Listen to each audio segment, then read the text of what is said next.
Hi, this is King Bucho. Welcome to BDA Boxing, the boxing debate arena. Well, this is gonna be a short show, by the way, guys. I'm not gonna stay for long. I'm kind of sick, so we're just gonna talk about these two fights that we just witnessed. I mean, there's not much to say, to be honest. By the way, we have Abztract Boxing on the line. Wait, hold on. Let me play your introduction. Let's see. Where the hell are the introductions? Damn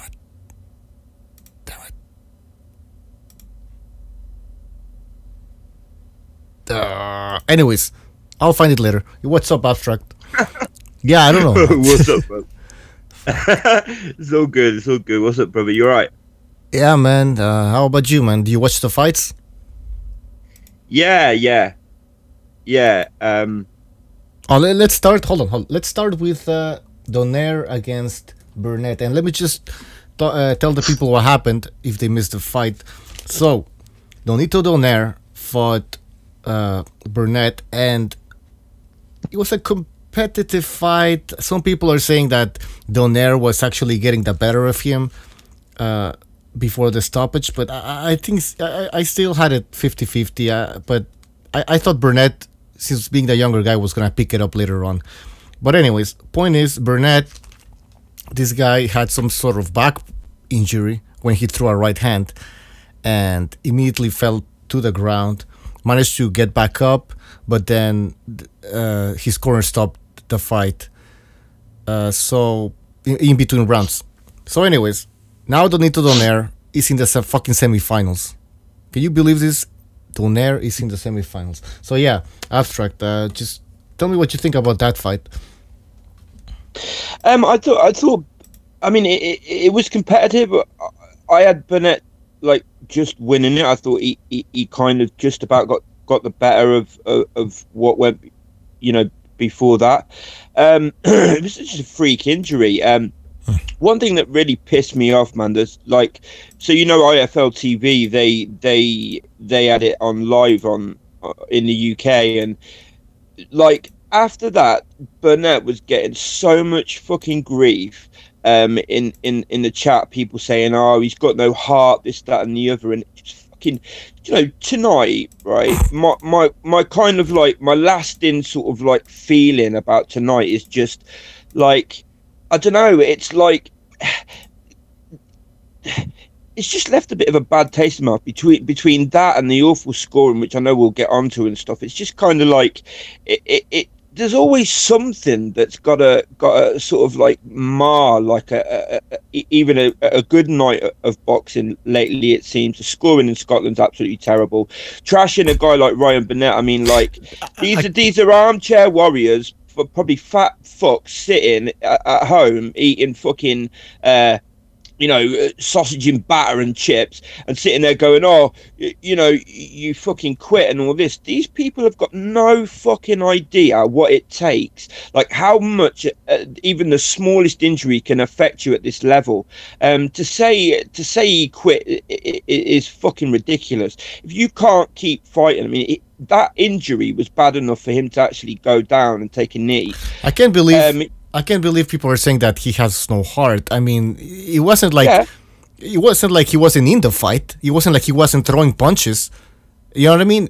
I can understand if a fighter, like, we're gonna get to the Josh Taylor Ryan Martin fight, where I think Ryan Martin, he actually quit there, but that's a quit because he wasn't doing shit throughout the whole fight, and then he kind of wants to find a way out. But in this case, Burnett against Donaire, it wasn't like, one side was dominating the other. So I don't know what these people are talking about. I saw a lot. I don't know if anybody else that's on the chat was watching on that IFL feed on Facebook, but like, or any of the people in the chat might have seen it. But he got a lot of fucking hate. There was a lot of people saying this shit, and it's just like, come on, man. Like, I don't believe it. You've got no idea what happened to his back, like. And if you're injured like that, you what are you supposed to do?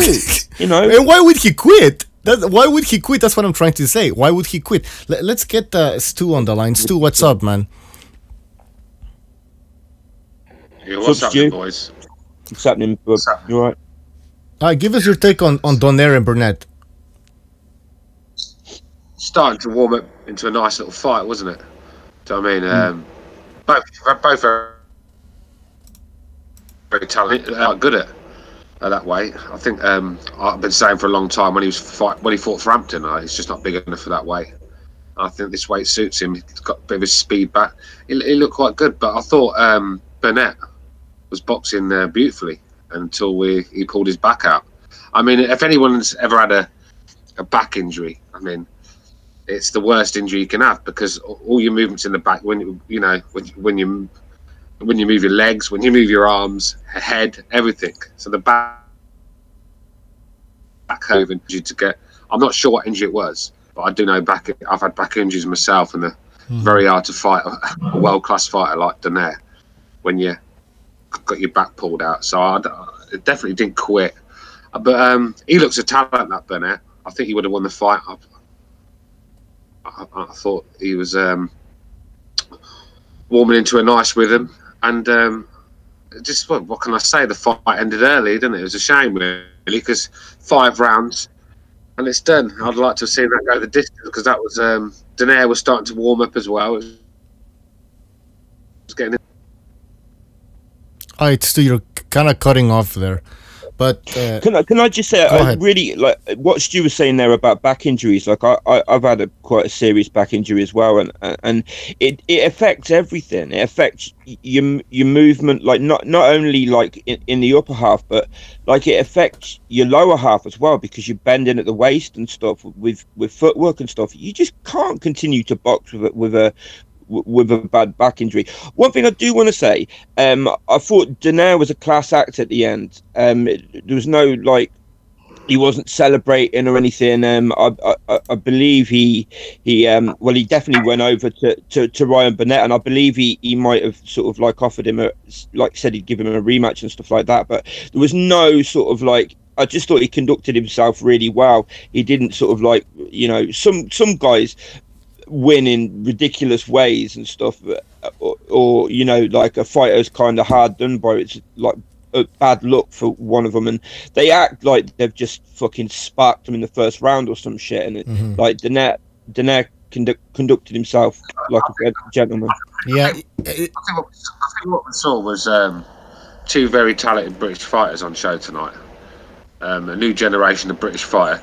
Definitely, have you noticed a lot of the British fighters now have got that got a bit of rhythm to them.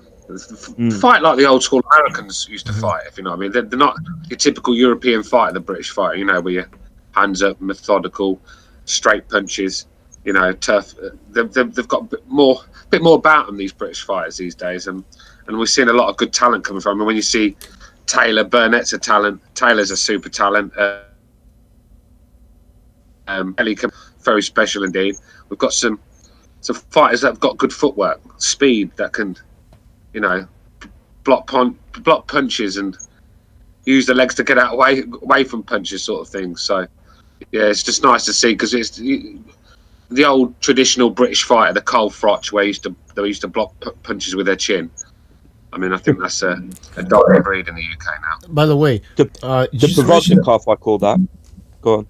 Sorry, Bujo. Oh, I just wanted to say that Stu mentioned that Josh Taylor is a British fighter, which he is. This is a side note.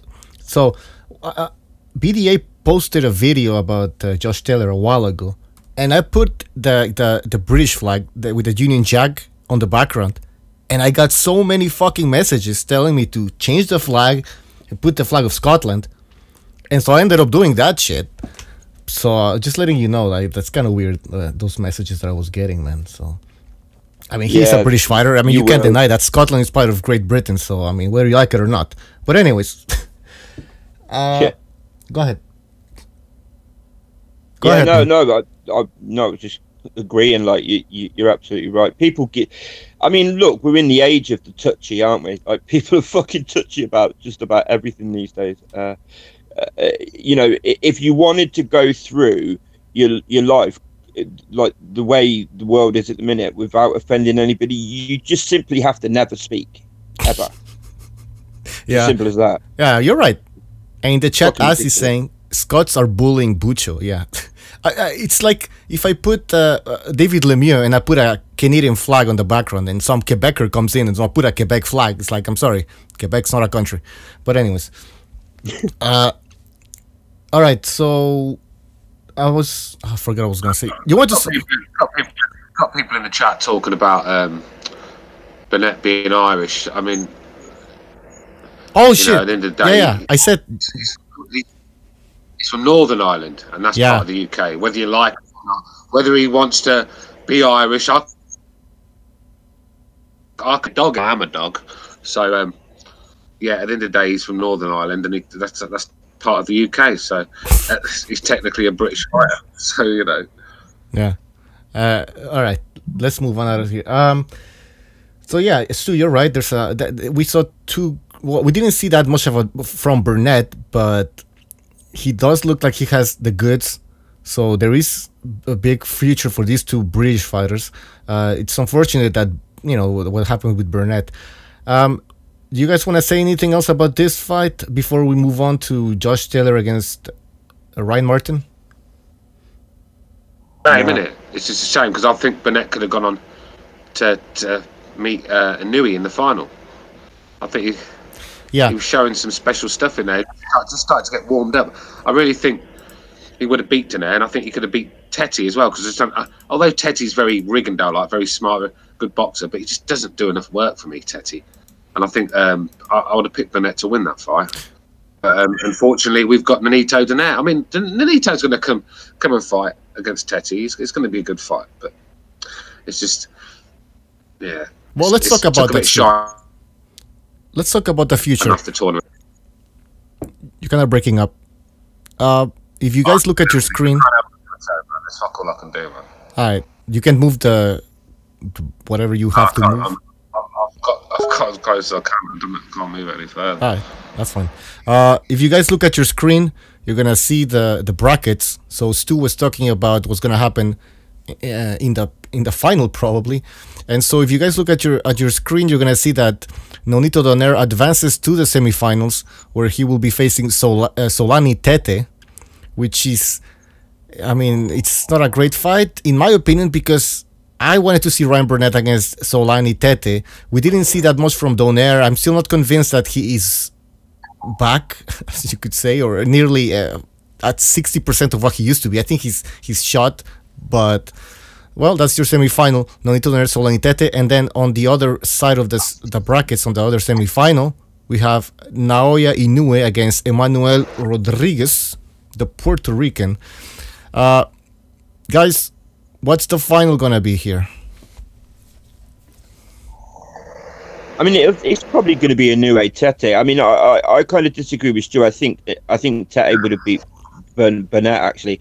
I quite rate Tete. He's had a couple of subpar performances, but if you look at like some of his wins, like the Paul Butler win, and that he looked, was it Paul Butler? I don't remember. Yeah, Paul Butler. Yeah. I think he looked really good. What I will say though is Rodriguez. Not saying he's necessarily going to beat Inoue, but he's no bum. I quite like Rodriguez. I think he's a really good fighter. So I think the chances are it'll be Tete Inoue. Yeah, I'm going to go the same. Which is unfortunate because I don't think Solani Tete has a chance against Inoue. To be honest, in my opinion... Abstract, did you say you'd pick Tete to beat Burnett? Yeah. Oh, I don't know about that one. That'd have been a good fight, that one. Me neither, but who knows? That's a fight I wanted to see, but unfortunately, we're getting Tete Donaire. Who would you have picked, Bucho? I would have picked Burnett, to be honest. I wasn't impressed with Tete, man. Not at all. Not at all. Sorry, say again, Bucho. Who would you have picked, Tete versus Burnett? Burnett. Would you? Okay. Yeah. But it would have been an interesting fight, don't get me wrong. But I would have bet on Burnett. We have Precise on the line. What's up, man? What's up, Not much. Hey, how's everybody doing? Pretty Not good, bad, pretty man. good. All right, give us your Right take, on. man. Give us your take on Burnett, Donaire. Well, Donaire broke him down to the body with that right hand, and that's where the injury came from. Whoa. He was banging. He was beating him up. I don't know what you guys saw, what you were talking about. Don't get me wrong, it was competitive, and I thought Burnett was fighting back valiantly, but he was just fighting back. Donaire had him on the ropes, and he was destroying his body with that right hand. You guys have to realize that Nonito has the power to knock out featherweights, you know what I mean? So when you step down in weight, he might not have the greatest chin down there at the age of 35 or the stamina, but man, like, he hits really hard. So, you know, that power's always there, and I believe that's where the injury came from. You know, when you start getting hurt, and I've experienced this, not obviously not from boxing, but just injuries. Like, let's say one side of your body gets hurt, you start overcompensating by putting weight. You know, your muscle memory. Sorry, I'm gonna wait a second. No, Your muscle well, memory gets all thrown off kilter, and you start, you know, compensating, putting weight differently than what you're used to doing, and then, you know, you start throwing punches, trying to be athletic. That's how you get injured. So I give Nonito Donaire credit. Again, I just hopped on. I don't know what you guys were saying, but obviously Nonito isn't what he used to be. But the better guy won. He to me, it looked like he was. I picked him to win, not on the show, but I picked Nonito to knock him out because Burnett was tailor-made for Nonito. He keeps his hands low. He's vulnerable to the left hook. Obviously, that wasn't there. Burnett adjusted to that, but Nonito, you know, instead of the left hook, he went with the right hand to the body, something he should have been doing his entire career. And having the reach and height advantage, it was working really well. And I thought he was fucking him up. And by the time the third round was over, I thought the fight was just in the bag for Nonito. He was going to knock him out eventually. He was beating his ass. I don't know what the rest of you guys saw. Well, But before we going forward, we're going to see. yeah. By the way, hold on. Let me just say something. Undercover Asian, thanks for the contribution. Tete, he says Tete quits due to a hangnail. yeah, Tete will probably quit. I'm joking. Go ahead, Stu. Sorry. Shots. I saw a lot of them shots getting blocked in the corner and parried. I mean, it's what you The like. headshots were, the headshots. He was blocking the headshots well, but not the body shots, man. Yeah, He didn't seem hurt though. It was I thought the fight was just getting into gear, starting to warm up. I think we could have we give him 2 rounds each. You could do that. I think I had Burnett 3-1 up. I had it. Yeah, two. I had it the same way, Stu. I had it 3-1 up. I thought even so, like, I agree. He was ripping to the body, like, but he some of them shots were getting blocked as well. Like a lot of them were elbow and stuff. But yeah, I mean, you could have it 2 each. It was just getting warmed up. 4 rounds. Like Stu said, like. The commentators weren't giving Nonito any credit, man. He was landing shots. Yeah. He wasn't getting I agree. I turned that shit down. I can't listen to them, man. That They're fucking, disgusting. Ronald McIntosh and that. They're just fucking idiots. Absolute idiots. Hey, we need to tall get. black guy. Is that who it is? Sorry. Boo. Yeah, Ronald McIntosh, the one that keeps saying, "Oh, 3-punch salvo." What the He fuck sucks. is a salvo, mate? I mean, like, who the fuck is this guy? Yeah, he's very biased. But whatever, he has an agenda there. He doesn't know shit about boxing either. Like, you'll see him like. No. You see him like saying, "Oh, well, that's quite clearly a round for, you know, like one fighter," when that fighter's clearly been fucking hammered in that round, like, or you know, outboxed or whatever. It's the same as Adam Smith on Sky. Neither of them have got a fucking clue what they're looking at. Either he's incompetent or it's by design. All right, we have McGregor boxing on the line. Yo, what's up? Yo, what's good? What's up? Give us your take, man. I feel like Burnett might have been overtrained a bit in his camp. Bood has a habit of overtraining his fighters just a little bit. Injury happens every now and then. Happened with Martin when he beat Glaskov. Glaskov got injured in that fight too. Injuries happen in boxing. It might be a little bit of a black eye on this tournament to see Donaire go through. Is he going to win the tournament? I don't think so. but it is what it is. Someone was saying that Nonito Donaire has power to knock out featherweights. That doesn't sound like someone who's really looked at Nonito Donaire's record. He's only knocked out one featherweight, which is Darchinian, who was no great shake anyway. And he was a guy who moved up 2 weight division, so he wasn't a real featherweight. Other than that, he's never actually knocked out a featherweight. So I wouldn't say he has power to knock out featherweights. He has power to knock out bantamweights. So sorry your boy got spanked, but hey, it's boxing. Shit happens. Why? Because I'm Irish? I don't give a shit what you are, man. Obviously, you're a Burnett fan. That's all I care about. I'm not a Burnett fan, actually. So we can scratch that out. Obviously, because I said he lost, and I had to fight 2-2 when you had 2 English guys saying that it was 3-1. Well, you guys are being. What are you basing the assumption off? Come on. Man, it was. That's fine. I don't know. No, you're right. I'm wrong. I just wanted to say you guys are being a bunch of sour pusses, man. I thought Nonito did well enough, and I mean, look, you got this 35-year-old Nonito competing with this up-and-coming guy. Hold on, if we all know Nonito was never really all that. Yeah. He was a very good fighter, but now he's at 50-60%. How good is Burnett? I mean, come on, stop overrating the guy. I never said Burnett's good. I said he lost. I'm not talking to you, bro. I'm not talking to you. I'm just saying in general. Don't take it so personal. It's just boxing talk. Yeah, in the tournament, I think he was ranked as the number 2 seeded or something like that. He was ranked the number 2 seed. Was he? Me personally, I put money on Donaire to win this fight by stoppage anyway. So, Donaire won the fight. Never seen what the fuss was about Burnett. Bad hands. Not bad hands as in, like, he doesn't really use his hands in terms of a guard at all. Mostly head movement, goes in and out, kind of the same rhythm over and over again. Pretty typical, to be honest. Not a big Burnett fan. and Donaire. Sorry to interrupt you, bro. Burnett and Donaire fought the same guy. I forget his name. I think it was like a French-Canadian dude. And Nonito ran through that guy. And Burnett, he won clearly, but he struggled with the guy that Nonito just absolutely destroyed. And this wasn't a prime Nonito anymore. I forget the guy's name, but he was like French or French-Canadian, something like that. No, he's not French. He's from Ontario, I think. But yeah, I'll look it up. Yeah, but Burnett's not a big puncher, though. I mean, you know, Donaire is a big puncher. So I think, you know, it's different styles to different fights. Do you know what I mean? One guy will, you know, go 10 rounds with a guy and not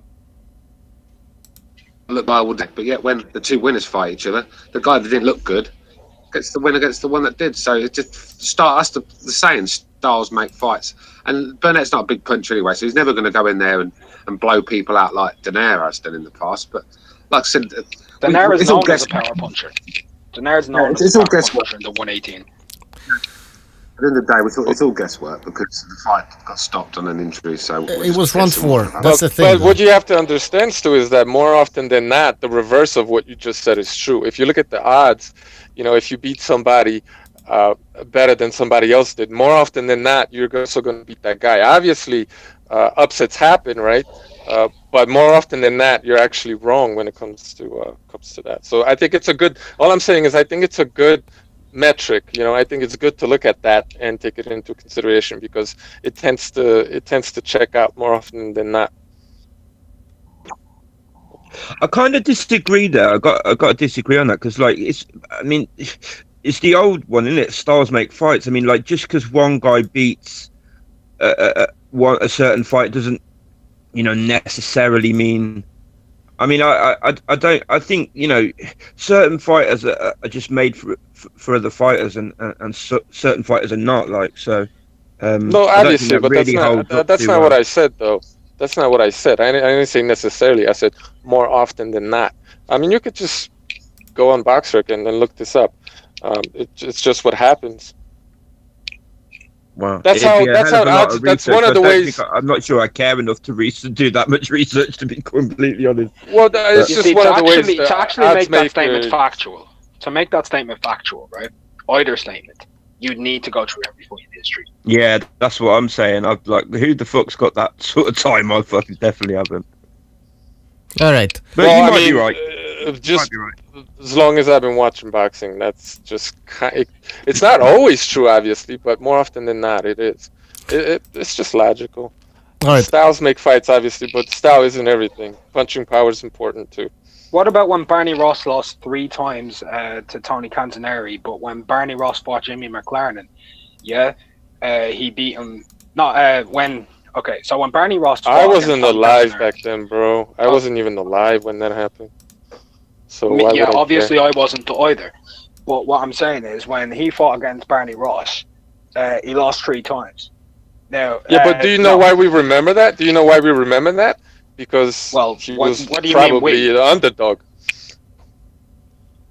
People in general, why this stuff is remembered. But McLaren went on to beat Tony Cantoneri, but Barney Ross was able to beat McLaren twice, and that's based off of styles. And these are all 3 Hall of Famers. Yeah, so there's exceptions to every rule, and that's one of them. All right, let's move on. We're getting stuck on something else here. Let me introduce Recognize the Matrix. Yo, what's up, man? What's going on, people? What's up, bro? All right, did you watch the Donaire Burnett fight? Yes, I did. All right, give us your take on that fight. You know, to me, it just looked like Donaire fighting in higher weight classes.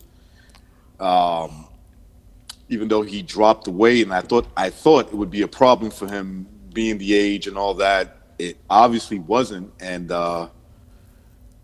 I just think that the whole back thing was from punches to the body. That's what it looked like to me. Obviously, some of the punches from that he did earlier, before that happened, looked like it played maybe not an immediate role, but maybe when he went to throw that punch, he flexed. You kind of flexed that lower back, and it gave out on him. He didn't throw any punches in the 4th round. He came out without throwing. He was running away from Donaire. Yeah, why was that? That's the thing. Yeah, that's a good point, because I mean, Burnett obviously isn't Carl Frampton. Carl Frampton was really on the back foot using his speed and power, and you had a slow Donaire. This was Burnett, I believe, thought that he could just run over fucking Donaire, and he tried to do that at the beginning, and then started feeling the punching power, kind of started going on the back foot. But regarding the body shot, I mean, I don't know, man. I mean, speculation. It could be, I don't know, but it looked like he threw overextended. I mean, it looks like he overextended, right? That when he threw that right hand, and that's when he fucked up his back. Yeah, he looked like he twisted himself. He looked like he pulled something there, because he immediately sort of like winced and sort of like went to one knee and stuff. That I'm not sure I agree. That's like, I mean, it could be. I think it'd still be like a freak sort of like body shot to be able to catch him where he injures himself there. I mean, I think that's reaching a little bit. I've sparred. I've been like in a sparring fight where I got hit to the body, and a few times, not just one, but like quite a few times, and like it showed up later on. You know what I'm saying? Like I threw a punch, and I was like, "Oh shit, my body is sore. I can't throw it the way I wanted to throw it." Right? Maybe with him, he tried to throw something, and he just. He pulls something at the same time, and that could be accumulations from the body punches. Donaire way through the punch, the way he twisted, the way he put a lot of weight. Stu, he has a heavy punch, is what I'm trying to say to you. Donaire has a body weight into it. Yeah, but the thing is, a lot of those body punches would have been front and side. He was reaching for his back. I think it's a bit of a stretch to think that the body. You don't think getting hit to the stomach could affect your back? Of course it can. Yeah, of course it can. Well, you can. Of course. When you go to a chiropractor and you have a busted right hip, right? What a good chiropractor will tell you is to use the foam roller on the left hip. Why? I don't know why exactly, but like that's just what they tell you. They tell you to work on the opposite side because it somehow transfers. I'm not a chiropractor. I'm not a physical therapist. You know what I mean? But this is just something that I've noticed. And, when you start beating somebody up to the body, they get all inflamed. There are serious things happening to your body when you get hit. There's damage done. Obviously, he pulled a muscle throwing a punch. There's no doubt about that. But he threw many punches in the fight and didn't pull a muscle until he got beat. His body got beat like a drum. So I give Donaire credit, man. It was only a matter of time before he knocked him out. Well, let me just say this before we move on. If indeed it was some body work from Donaire that he managed to squeeze into a 4-round fight, well, actually 2 rounds, because the first 2 rounds Donaire wasn't doing much, to be honest. So basically Donaire in 2 rounds managed to fuck up Burnett's back. That's pretty impressive in my opinion, if indeed that is the case. But we'll see against Tete. We'll see how good Donaire is at 118. All right. Any last comments on this fight before we move on? It was disappointing, man. It looked like it was going to be a good fight. I think we all agree with you. All right. Josh Taylor against Ryan Martin. I stopped scoring the fight after the 4th round because I knew what was going to happen. Complete fucking mismatch. I think that Ryan Martin quit. I mean, he got hit behind the head, that's for sure, guaranteed. But the way he fell down and he was holding his head, he wanted a way out, in my opinion. Great body work from Josh Taylor, to be honest. I mean, he was just hitting that fucking body, man. It was amazing. What do you guys think about this fight? I thought Josh Taylor looked like a class act. Just like I said, he is a class act. I think he's the best fighter at 140. I think he's definitely the most well-rounded fighter at 140. I mean, like the way he gets in and out of range so well as well. Taylor, he was like he was there to land and not there when Martin did try and throw. Martin, I think he looked sort of like a bit dazzled by the occasion. Like Scotland's a weird place. It's like even if you go to football up there, it's like the crowds there are really sort of like hyper aggressive and stuff, and I don't think he was used to it. He's pretty inexperienced and stuff, but I think essentially what we saw was levels there. I mean, I just think Josh Taylor was just levels and levels above Ryan Martin. I thought it was a really good performance. I don't know about quit, because he really he looked surprised and he jumped back up and stuff. So I'm not sure he tried to quit.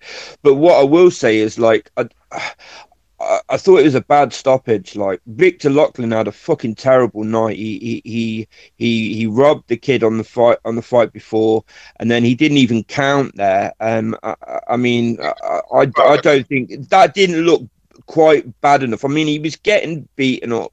That's clear, but it didn't look like it should have been stopped to me at that point. I thought the thing is, though, what no one's saying in this conversation is that it's that you have to stop the fight when you turn your back on an opponent and cower up in a bull. It happened to O'Hara Davis when he did it. The fight got stopped. Same fighter, Josh Taylor. When you turn your back on a guy, they stop the fight. And that's the rule. He fell. I mean that was different from the O'Hara Davis. O'Hara Davis literally sort of shook his head, no more, and put his hands up.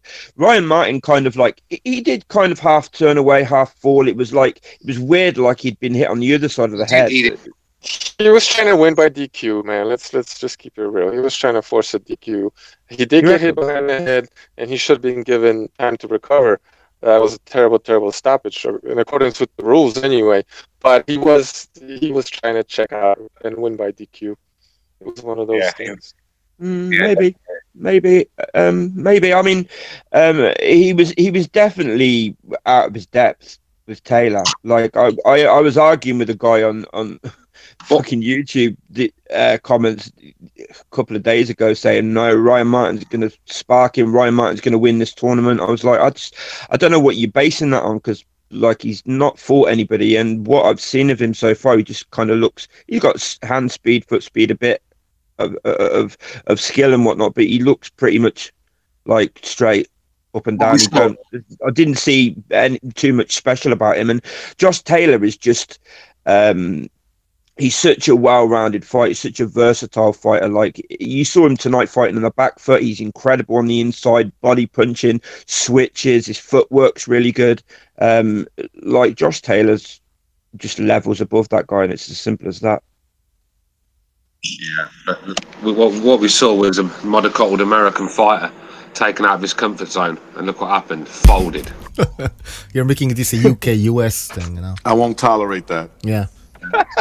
I'm not American, but This guy whited out. The body language after the third round whited out, mate. Even Abel Sanchez said, do you want me to stop this fight? Should we go home now? I mean, this guy didn't want it. And this is why, you know, to talk about atmosphere, I mean, you should thrive to be in that sort of atmosphere, not shit your pants. Do you know what I mean? The guy didn't want it, mate. You know, look good, didn't he?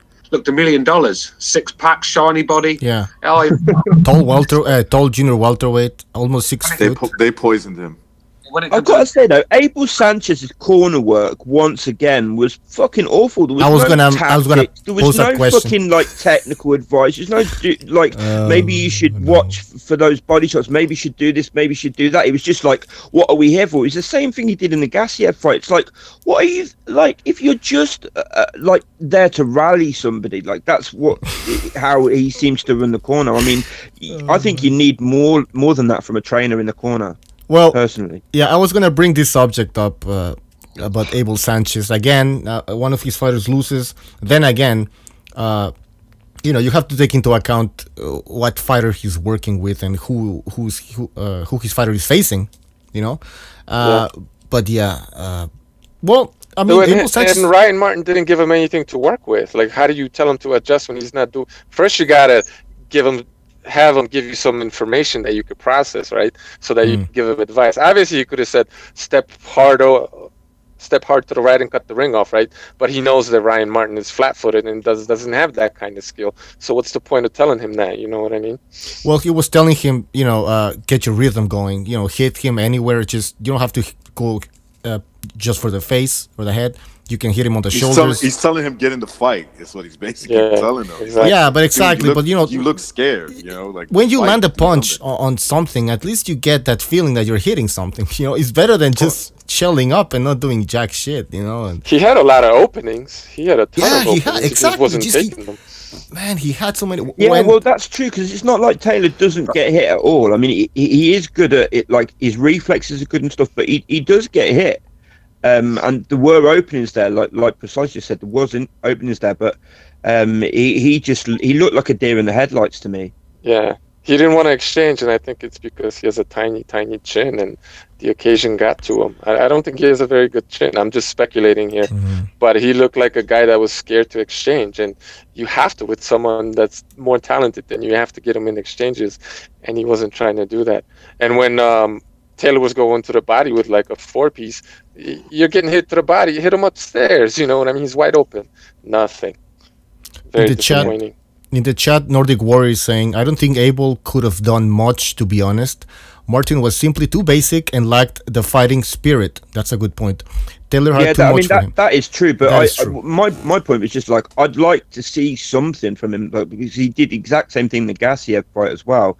Garcia Vusic, all he kept saying was, well, shall I stop this? What are we here for? But like, I would just like to see some kind of technical advice, some kind of strategic advice from a trainer. That's all. Yeah, I mean, sure, but I mean, if you look at some of the greatest trainers like Angelo Dundee, what is he famous for? What did he tell Sugar Ray Leonard when he was clearly losing to Tommy Hearns?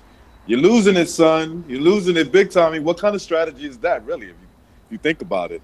I think it gets overplayed. It's up to the fighter, man. It comes down to the fighter. Sometimes, I understand if your fighter's in the fight and you're giving them bad advice, or you're not giving them really any kind of advice that could have helped him win. But again, I didn't see the Ryan Martin the fight, so all I can go off is what I heard. If he was scared and timid, man, the best thing to tell him is get into a rhythm, man. Start punching. That's how you get a scared fighter. Then you could work on that. But when he's not doing anything, it's kind of hard to give him really a technical advice and to do something in the ring. But credit to Taylor, because I mean, he did shut him down. You know what I mean? He did shut him down. So Martin was very basic. I mean, the feints was just enough for Taylor. He was. Every time Martin let his hands go, he was getting tagged up with combinations, and I think he went into his shell. He just got scared to let his hands go because he was getting tagged up. the body work was very impressive. I mean, I could feel them body shots through the TV screen. Yeah, he's a savage puncher to the body, man. I think that probably had an effect as well. Like, I think because from the opening bout, Josh Taylor was going to the body, and I think Martin's looked to me like a fighter that had never been hit like that before. That's what he looked like. I mean, I know he must have done in training and stuff, but I think he left it in the gym, mate. I think that big bear is it is good for fitness, but when you do it right, but I think that can be a hindrance on fighters as well, training a big bear, because sometimes you can leave it in the gym. And have you noticed he kept shaking his arms after every punch? It's like he didn't have any feeling in his arms. His fucking arms are dead. I think he said to Abel Sanchez he can't get his shots off. Nerves, I think, bro. Nerves. Maybe he's stiffened up. Maybe it's stiffened up from the nerves. Yeah, maybe so. Yeah. Yeah, he looked like he was trying to loosen up. He did keep doing that, like shaking his arms to the side and stuff. Like, you have to remember, like, sorry, bro, but you have to remember, Americans don't travel, and they tend not to travel very well. And you got this greenhorn, you know what I mean? They're just not used. They're used to having it their own way. So yeah, that's a good point, man. Yeah. And when you fight nervous, you get tired quicker. I mean, we all fought nervous at some point, and you know, you just drain yourself, man. You leave everything in like 2-3 rounds, and then you don't have anything left, man. So that's probably what happened. That's right. When you're nervous, that takes a lot out of a fighter, and a trainer knows when he's trained with a fighter for several fights. He knows when his guy's nervous, and it's got, like I said, man, it's kind of hard giving a guy advice when he's getting beat up and he's nervous. You know. I tell you what, if there's one place you don't want to be and be nervous, it's fucking Scotland, man. They're like, they're bad, man. Those atmospheres up there are something else, man. Yeah, but that don't mean anything, man. Fuck's sake. If you can't go into a good atmosphere and thrive on it, then you're in the wrong game. Do you know what I mean? Well, no, but it does affect you. Yeah, but it's hard to thrive when it's a Scottish fighter in Scotland. I mean, like that's my point. I mean, you have to be of a certain mentality to be able to go to a place where you're hold on, let me finish you have to be of a certain mentality to go to a place where you're clearly hated and they're against you, and use that in your favor. Some fighters can do it, some fighters can't, and he just couldn't. I don't buy that one. Well, why didn't he go fight Mikuszewski or something? You know what I mean? There's something going abroad, man. It has some effect on you, man. Yeah, but maybe so. No. But that crowd soon goes silent when you start winning the fight. When you start dominating, they soon go quiet. And it evens itself up. If you're getting your ass whooped and the crowd's on the edge of their seats making a lot of noise, then it's going to be a long night for you. But you got to go in there. He was never going to win, bro. He was never going to win, and he knew it. He fought like it. Okay, listen, you gotta be a little bit crazy to be able to shut off the crowd. You gotta be like Usyk, maybe. You know, this guy looks like a fucking psycho, and he would fight anywhere. But there's only so few fighters like that, though. Yeah, it's about character. Not everybody's got the character to be able to do that, like mental fortitude or whatever you want to call it, like. What we're going to have? Well, we're going to have little mollycoddled fighters that can only fight hard. Well, come out of their comfort zone. God forbid we change the time zone. Stu, God forbid. no, it's Stu. No, wait, listen. Like the strong will survive and the weak will fall, and that's what happened. That's what happened. I'm not saying it's wrong. I'm just saying it's the way it is. It's the way it is. Listen, you can train the body, you can train the mind. All right, and like Precise said, these American fighters never travel. Now, if they traveled more, then eventually your mind will be stronger. Look at Usyk; he's traveling all the time, so this guy doesn't give a shit anymore. But it probably took some time as well. You know, he was traveling here and there, and then he managed to strengthen his mind. But these fighters who never travel, they get a fucking shock. Although wasn't Martin wasn't he Olympic? Didn't he fight in the Olympics? He was an Olympian, yeah. Oh yeah. I think so. To be fair, he should really have kind of gotten used to stuff like that by now. Which again, it comes down to character, doesn't it? Some people just have that sort of character and some don't. Good point. Good point. Hey, Battle Rifle, are you there? Yeah, I'm here. What up? Just give us your take on Josh Taylor against what's his name again? Ryan Martin. You know, good. It was a good fight for Josh Taylor.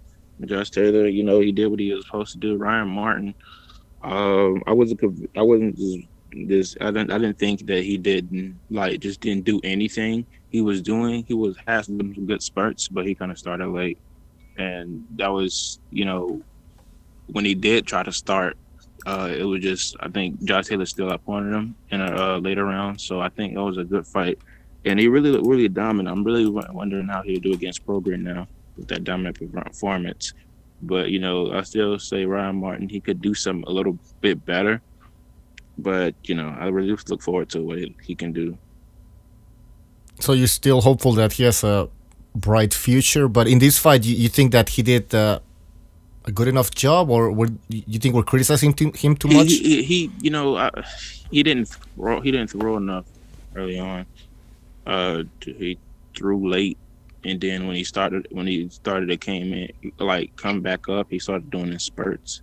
So it was more like he started late, and then, you know, when he really tried to come out there, he opened himself up more to be hit, which is a part of boxing. But still, he got knocked out in the end. So, you know, I think he stepped on the gas faster. All right. Guys, if you look at your screen, I'm gonna be putting up the current brackets for the 140-pound tournament. So Prograis beat Flanagan, so Prograis will be fighting Kirill Relic, who defeated Troyanovsky. Then we have Josh Taylor, who just defeated Ryan Martin.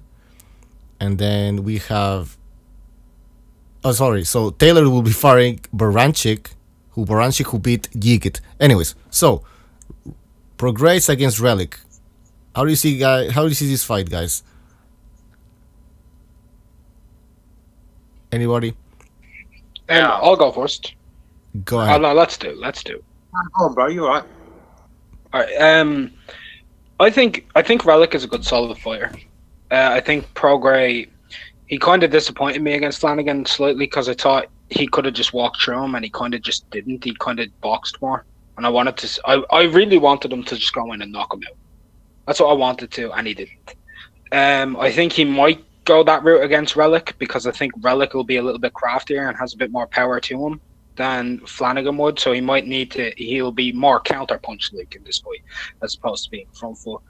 And I'd say it'll probably be a stoppage. I see Prograis beating Relic kind of with a bit of ease. He'll come through a little bit of an acid test and knock him out. All right, Stu, you wanna give us your take on that fight? Yeah, I like that fight. Relic's going to come to fight, definitely. He's going to do a lot better job than Flanagan did, because he hits a lot harder. And like Precise said, punching power always helps in a fight. So, and Relic, he works a lot, and he's going to be in your face to rough you up. Flanagan's too predictable, one-paced, very predictable. His shots they've got no stings. They're not causing any damage. So you can just walk through Flanagan and throw your own shots. But it's going to be different kettle of fish, you know, walking through Relic to get your shots off. Prograis going to have to fight smart. I think Prograis could win the fight, but it's going to be a lot harder than what Flanagan was. That's for sure. You hate Flanagan, huh? I mean, you don't respect Flanagan. It's not I don't hate Flanagan. Yeah, I hate Flanagan. Yeah. What did he bring to that fight the other night? What did he bring? What I said he'd bring? Absolute zero. He brought his gloves. Yeah. And this is a guy that struggled with Derry Matthews. You know, yeah. I just don't rate Flanagan anymore. I thought against Magdaleno, I thought that was a very good performance. But it's the only good performance I've seen him. He got 38 fights, one good performance. You know what I mean? Yeah, it's true. I now think about it. He only had like one good fight. Wait, hold on. We have boxing style and official boxing scorecard. What's up? Let's start with boxing style. What's up, man? What's up, guys? All right. Give us your take on Josh Taylor against Ryan Martin. I missed the fight. I had to watch it on somebody else's channel. I actually saw Martin. What you guys are talking about him being scared, being out overseas and shit. I didn't see that. I just saw him being nullified by the power that I'm telling you Taylor has. Taylor has power on him, man. He has decent power. And because he was hitting him in the arms and shit like that, and the guy was, he was too scared to react, to catch him off of timing or something. Because, that guy hits hard, man. And then he hit him in the back, supposedly hit him in the back of the head. He didn't hit him in the back of the head at the end of the fight. That was straight up, like, on the side of the head. And he acted like, oh, he hit me in the back of the head. Why are you dropping, though, if he hit you in the back of the head? You know what I mean? The guy hits hard. Taylor hits hard. And I think nullified Martin's, maybe a little bit of nervousness, but mostly it was because of those reasons. He nullified him. That's what I got off that fight. All right. Maybe he got dropped because he hits hard. Pretty much. But he did get hit behind the head, the back of the head. That's for sure. I didn't see back of the head. I saw the side of the head. That to me it was a clear rabbit punch, but it was with the palm of the glove, so it shouldn't have been that bad. Nah, exactly. It wasn't hard though, but the guy wanted to quit. In my opinion, he wanted a way out. And I mean, the way I looked at it was. I mean, you could call it back of the head, but it looked not that bad. It wasn't that bad. It wasn't like all straight up, like right in the front, right in the. He wasn't complaining. I'll slip it a lobe. Was Ryan Martin complaining after the fight? Like crazy ass, like Zab Judah type of after he was stopped against Kosezu? No, because a little relieved. Yeah, exactly. My point. All right, who wants to go next? Prograis, Relic, your take. Oh yeah, wait. Let's go to official boxing scorecard. I didn't tell you. I think I did tell you that last time, right? Prograis is gonna win that one. I think you said he's gonna win the whole tournament. So I know I didn't say that. I said that initially. Then I changed my mind. I said Taylor's gonna win the whole tournament. Oh, all right. Yeah, so Taylor's gonna win, and I think Prograis is gonna run through Ray. Yeah, I wasn't impressed with Relic, man. Yeah, and try the Russian guy Trainovsky was, man. What the hell was this guy doing? His chin is all up in the air, and he's tough though, but I don't know. Semifinals should be good, man. It should be good. It should be good. I like the matchups. Taylor, Baranchik, and Prograis and Relic. I think those are two good fights. Yeah, very good fights. I would say that this is the best tournament if you compare it to the bantamweight. Yeah, definitely. All right, wait. Who are we talking? Oh yeah, official boxing scorecard. Give us your take on the fight quickly, please. Well, I haven't seen the fights today. In fact, I've just seen, I thought that Donaire is going to fight tonight in a couple of hours. Then I've seen, I didn't know the fight already happened. And I saw just the highlights of Donaire and Burnett. And I came in, so I haven't seen the fights. All right. So... All right, so we're gonna move. Who wants to say something about Prograis Relic? Precise, you wanna give us your take on that fight? I was bored during Prograis' last fight, so I only watched the first round. But you gotta go with him. You know what I mean? Simply because I think he's just more skillful and more powerful. And the one round that I did see, he showed me something a little bit different, so he's not one-dimensional like I thought he might be. So I expect to see good things from him, and I think it's going to be he and Taylor in the final. All right, Josh Taylor against Baranchik. Who wants to go first? I'm not going to comment because I haven't seen the fight with Taylor and Martin, but if I had to favor, it would probably be Taylor because there's obviously a lot of hype behind him. All right, this is a good fight, man. It is a good fight. It is a good fight. Yeah. I will say that, but I haven't seen Taylor's fight with Martin, so I want to see. I consider that a good win. Yes, I know undefeated records don't mean much these days, but Ryan Martin is a decent fighter, so. For him to shut him down the way I'm hearing he did, I got to see it before I comment. It was a punching back fiasco, bro. That's what I saw. He didn't do shit. Punching back fiasco. That's what it looked like to me. All right, who wants to go next? Boxing style, go ahead. Oh, about what? About the other semifinal. Semifinal? I told you, Taylor is going to take that semifinal. Progress is going to take the other one. Okay, yeah, you're right. You already said And that. they're going to meet each other, and Taylor is going to beat him. All right, Taylor's going to probably stop we'll him. talk about I that see later stoppage. because you will probably change your mind again. You never know. No, I Well, mean, we'll see. yeah, No, I listen. might, but I don't see it for now. All I right. see Taylor. All right. Stu, you want to give us your take on Josh Taylor against Baranchik? Yeah, tough night's work for Taylor on that one. He's gonna know he's gonna be in a fight. That's for sure. Mhm. I just think the skills are going to be a bit too much for Bradchick. I think Taylor, he's a hard guy to beat, man. He's a hard guy to beat, and Bradchick, very easy to hit Bradchick. Although he throws a lot of punches and he throws nice combinations himself. He's not just a basic slugger, is he, Bradchick? He does some nice stuff. So it's going to be a hard fight for Taylor.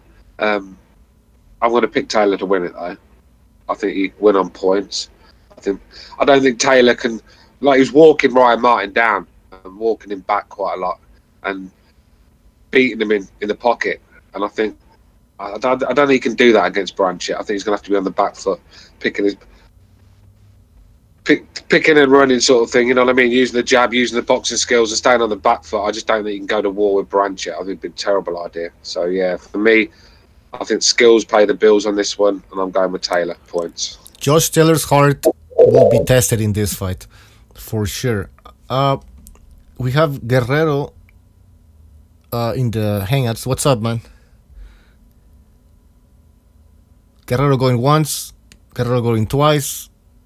All right. Hey, sorry guys, I'm here. What's up? All right. What's up, man? Give us quickly your take on the Josh Taylor fight against Ryan Martin.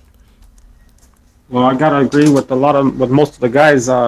Taylor, he hits hard, and Ryan looked like he wanted a way out of there, looking for a way out. All right. Now, give us your take quickly on both semifinals. So Prograis against Ralik. Yeah, I like Prograis. I think it's a shame what happened to Burnett, or what's the guy's name that fought Donaire? Burnett. Yeah. But yeah, I like Prograis, I think. All right, you have Prograis, then you have Josh Taylor, Baranchik. Taylor. Yeah, I think most of us agree with this fight. I want to hear precise take on Josh Taylor, Ivan Baranchik. I think he's gonna maybe give us a different take. Am I right, precise?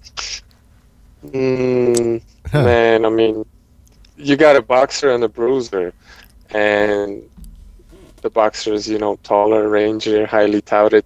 He controls the distance very well. If he's tough, he wins this fight, but it's going to be a tough fight. All right. Official boxing scorecard. Yeah. Josh Taylor, Baranchik.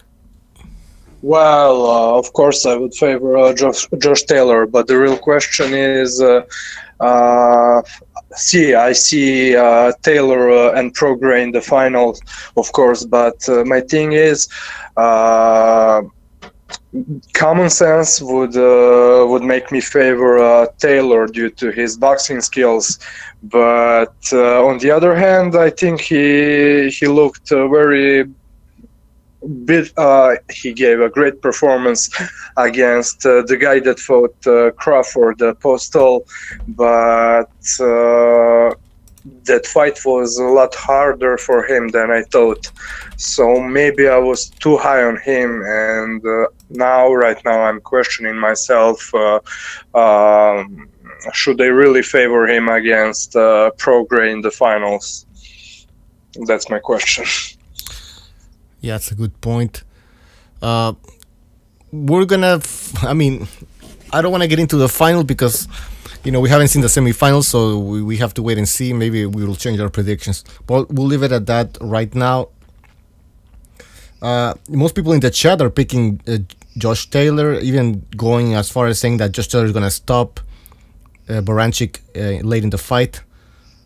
We'll see, man. Baranchyk looks like one tough fucking motherfucker. All right, we covered the whole fucking fights here. Now it's anybody wants to bring in another boxing topic, or I'll just end the show here. Go on, man. I can speak after you. No problem. Oh, sorry about that, man. Hey, I was wondering, do you guys think Broner gets stopped for the first time ever, or does he just get another beating, like a Maidana-like beating? Broner gets stopped, bro. No, Broner's gonna get stopped. No, he gets busted up. Busted No, up. I say he gets stopped, bro. I see what's gonna happen.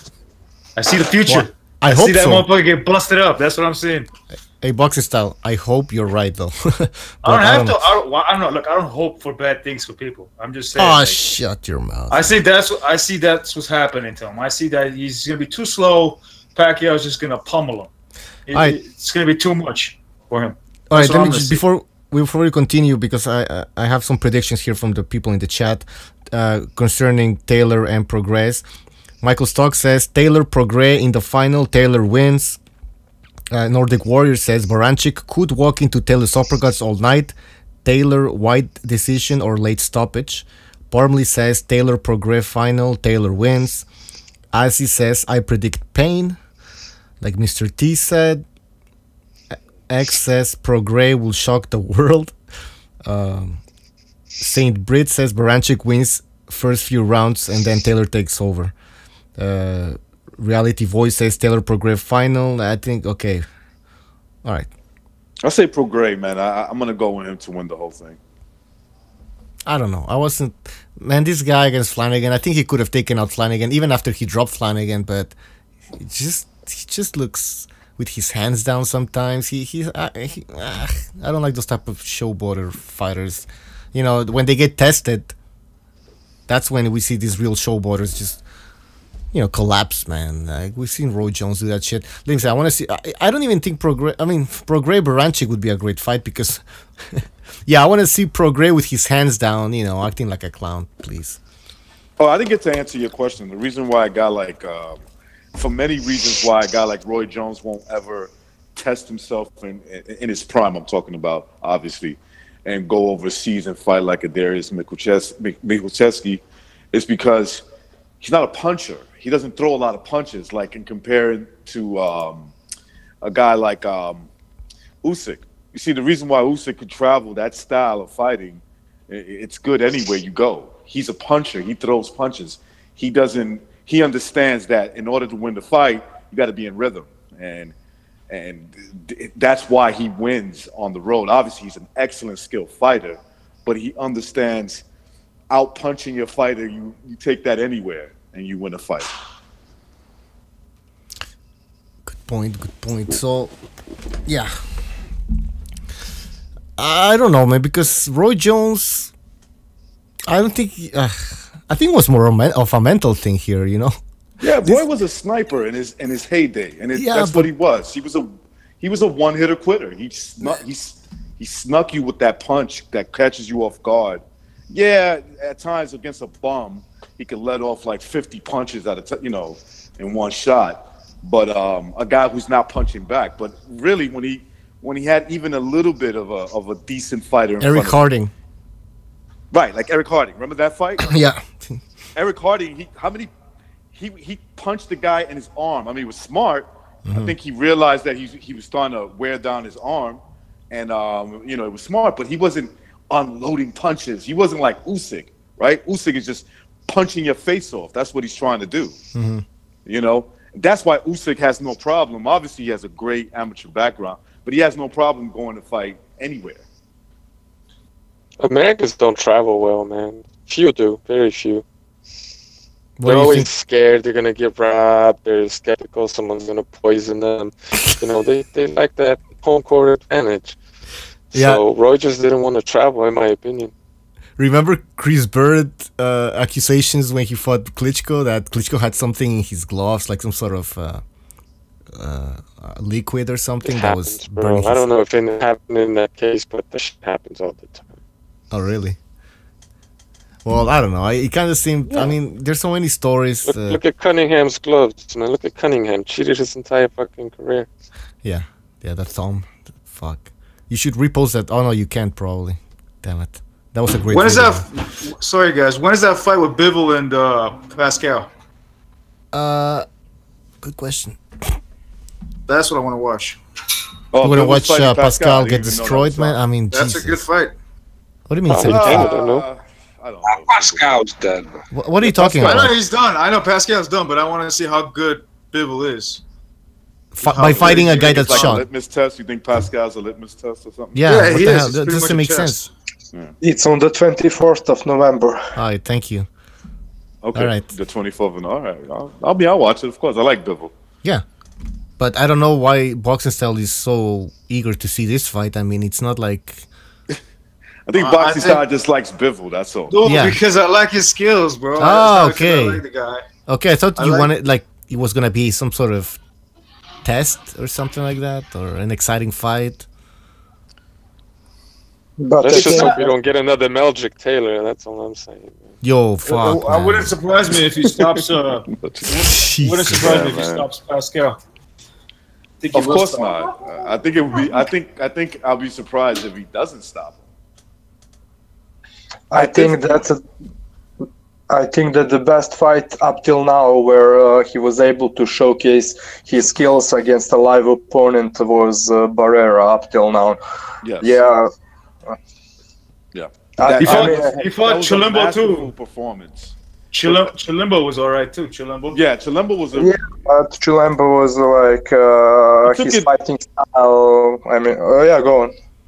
No, I'm sorry, Fisher. Go ahead. No problem. No, I was going to say that he in the Chilembo fight, he looked like he towards the last 2 rounds or 3 rounds maybe, he took his foot off the gear a little bit. Played it safe. The way he fights. Yeah, plus that's it. And Chilemba is a spoiler, so he was not able to show that much that he was able to show against Barrera. And to me, Barrera was a much livelier opponent than Jean Pascal at this point. But guys, I wanted to ask you about something. There's maybe some of you know the boxing site boxingprofits.com. You know it? No, I don't. Boxing Profit? Boxingprofits.com. It's about predicting the boxing matches. So I just wanted to ask you, are you up for us to create a private BDA league so we can score? You can pick and choose fights and the way they are going to happen, knockouts, etc. The results of the fights. Yeah, I was thinking that. Yeah, So- that was one of my plans. Start like adding points and get everyone's predictions, but I mean it's a lot of work Yeah. here, and it's like I can't start doing it if you guys want. Like we can like build a brackets. We've and been stuff. doing it. We just don't put no list on it. Yeah, We yeah, don't go but like- yeah, but I would have to be adding points and see who got it right, and then I Yeah. have to go and I have to run after everybody to give me their predictions. Scoring points on the website. You're getting points for your scores. You can make a perfect prediction or just score the. See if you just score who wins, you get less points than if you predicted in about what round the KO is going to happen and how your guy is going to win. Is he going to win by decision or by KO? And the more you go in details, the more points. So you get more points for predicting the round and the type. Yeah, and the type of result. Yeah. Is it if it's a decision, if it's UD or SD or you know what I mean. So Or MD, TKO, TKO, KO. Same for the knockouts, TKO, KO, disqualification. So yeah, it's an interesting site. I have my profile for a year now. You know, I used to sit down when I was younger and think about shit like this. I should have put it to use, so I'd have been a millionaire by now.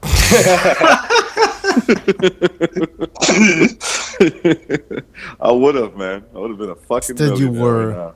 doing no good things with X. You know, hanging out with X, bad influence. Yep, I would have buried him somewhere by now. Oh, I'm sorry. Did I say that live? Hey, make sure you remove his teeth when you bury him. Yeah. What teeth?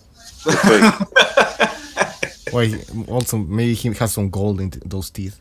All right, so, all right, yeah, we'll look into that boxing. Oh, well, you know, give me because I don't know where to begin with this. So maybe I can speak with you, official boxing scorecard, and we can maybe set it up because it's a good idea. All right, anything else, guys? Let's talk about Mikey Garcia and Errol Spence. No, fuck. Right no. I don't want to talk about Mikey Garcia, man. I'm tired of this. We're talking about bullshit that's never going to happen. To talk about that. Oh, shit. Sorry. It was crazy, though. Did I call this fight to happen, or no, you didn't. My imagination. No, you didn't. I wanted him to fight Spence. All of a sudden, it happened. It's like a couple of months ago, a year ago. I can't remember when it was. That fucking rumor was going around for a long time. I don't know why is this? What makes this Spence fans? What makes this so different compared to? To me, there's a difference, and I'll explain in a second. Mikey Garcia and Errol Spence. The difference is that in terms of size difference, Mikey Garcia is considerably the smaller guy. Going up against Spence, if that fight was to happen. Listen. All right. That's all I gotta say. Yeah, no, you're right. Listen, a lot of people are comparing. You know, they were criticizing Triple G for fighting Kell Brook, right? They were criticizing him, and now they're not criticizing Spence for fighting a significantly smaller guy. I mean, because if you take into account where Mikey Garcia started his career, I think it was 122. 122. It was featherweight.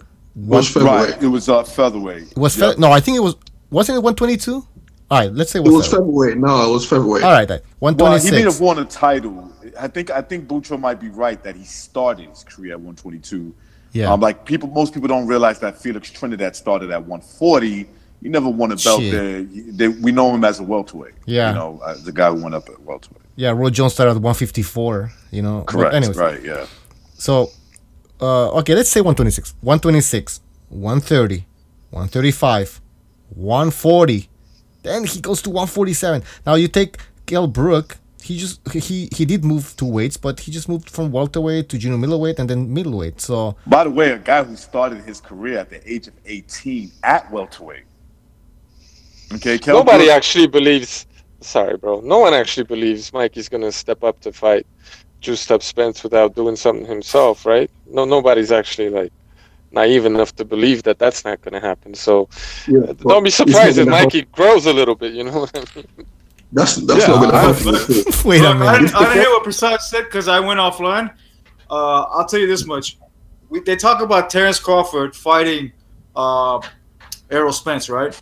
Terrence Crawford's size is not that much of a difference than Mikey's. They're pretty much the same size. If you like compare them to, they're pretty much the same size, bro. Trust me. I disagree. I disagree with that. I disagree with that. Oh, come on! Look man. at the shoulders. Maybe he has a little bit of reach. Maybe Look at the shoulders. Look at the fucking shoulders.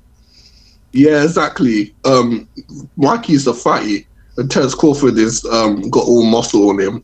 They're the same size, but one is fat and one is muscle. And look at just give that fool some. Just give that fool some clenbuterol. It'll be all right. Everything will be okay. Right. That would help him, bro. Now you're just changing the topic here. You look at Mikey Garcia's shoulders. They're not as wide as Crawford, and then Crawford was a skinny fat guy. Yeah. Exactly. On top of that, he's fat. So Jesus Christ. Yeah. Hey, is that fight going to be in Texas? And if so, who's got the advantage? Because Mexicans seem to get all kinds of... They can juice. Yeah, but Spence is from there. You know what I mean? You talking about the crowd? Or you No, the referee, obviously. And all the judges. Spence is Heyman's golden child, so it's probably going to be Spence. The question is, who's the A side of this? Who really is the A side? Spence. Are you sure about that? I don't know. Yeah. It's kind of weird. Why would Heyman risk Spence losing to It's gonna be Spence A side. Who brings the crowd? That's the A side. That's Mikey. It's who the promoter likes. Mexicans. Yeah, it comes down to that. But I think that when it comes to Mexican boxing, especially you're talking Texas, they don't care if Spence is, they're freaking, there's, the Mexican, the pride of Texas. They're going for the Mexican guy. For sure. Yeah, they don't care about state like California against Texas or anything like that. Yeah, they don't give a fuck about that. Are you kidding me? Yeah, but I mean, you could look at Zab Judah when he fought Zab Judah, who's from Brooklyn, fighting Miguel Cotto at the Garden, and it was like Zab Judah was fighting in Puerto Rico that night. But my thing is Spence is the main guy for Heyman, so Heyman's going to do everything in his power to make sure Spence doesn't lose. Also, Spence is, I think, directly connected to Heyman, but Mikey is, he's with Heyman guys. He's boxing on Showtime, and he at this moment he's the bigger attraction than Spence. But he also he's with Schaefer and then boxing and making fights with all Heyman guys, but being that Spence is a real Heyman guy, and the possibilities. Heyman PBC would probably be the main the main promoter of the fight. I do think that they would favor Spence in case it's a close fight, even though it would not be the case. But just Mikey already retired, right? So he could retire at any point. He's just not. It's not a good investment, in my opinion, for someone like that.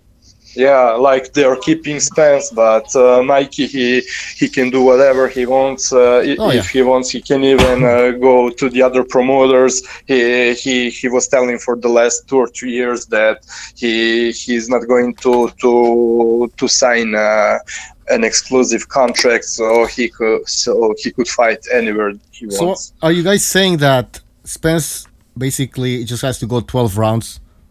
He's gonna get a decision anyways. Yeah. Well, I mean, I don't know. Look, it all depends on Mikey Garcia's future. If there's on the inside he wants to continue boxing, I think it's a 50-50 call.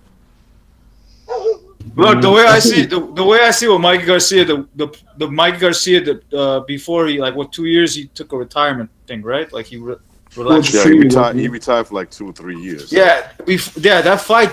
The way he was fighting before is not the same way he's fighting after that 2 years. He's fighting way better now. He's a lot more. I don't know. He got a lot more confidence. It's just a different fighter. But he doesn't realize how much better he is, Mikey Garcia. I think he realizes. I don't think so, man.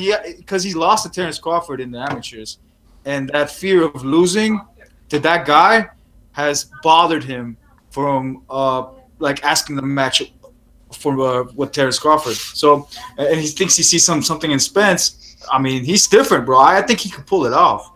I don't know if it's 100%, but I think if Mikey was the same size, then he could probably pull it off. But I agree with Apology. If he was naturally as big as Spence, I would probably pick him to beat him on points.